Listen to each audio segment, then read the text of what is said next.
Right here, you can see that the vetting process that we're dealing with is a process that went well. Ruku has been in the Security Committee for a long time, a very vibrant member of Parliament. I have interacted with him severally and fits the bill. He will make an excellent CS for a public service. Mrs. Cheptumo, who is an accomplished lawyer of many years, and I think there's a thin line between policy, which is the role of the CS. The CS outlines policy for the ministry while sitting, of course, within a frame that is meant to simply establish or create structures for the ministry. Of course, then the PS then does the technical work and all that. Mrs. Cheptumo was responding to questions and only highlighted the economic reality and what has been in the media, where a number of young girls have lost their lives. And yet the first post was an apology on the same. Yes, yes, exactly. And I think a slip in responding to some of the questions. Perhaps she was too blunt or went to things that she shouldn't have said. But in my view, that does not make her unfit to hold office. This is a lawyer of many years.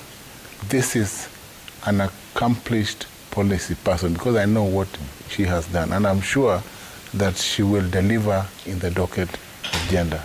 She has the requisite pulse, experience, and over the years, she has worked in many departments, including the cooperative department, dealing with policy issues. So I am sure that, you know, that is not an issue that will stop her from delivering. Trevor, let me say this. That even when you want to give, you go to a mark sheet and you want to mark what government has achieved, you look at different departments and different areas. You look at the area of roads, you look at what projects have been initiated. Manzo has not told us about those projects. We have discussed many of these projects in Senate.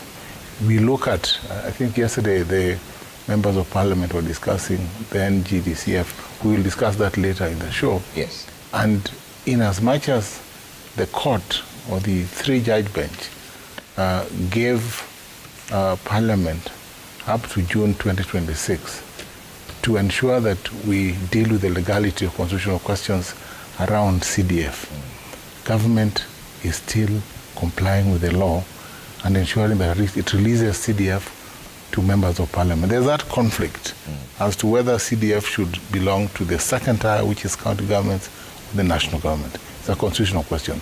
If we are able to hack it before 2026, then that issue shall be dealt with. You go to the area of health. Here, from his own mouth, Manzo has said that Honorable Duale will deliver, and that the transition can only be in the interest or in the public interest.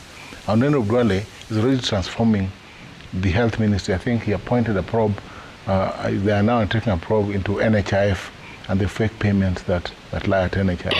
And I think that is what we want to see, a spirit of ministers who deliver.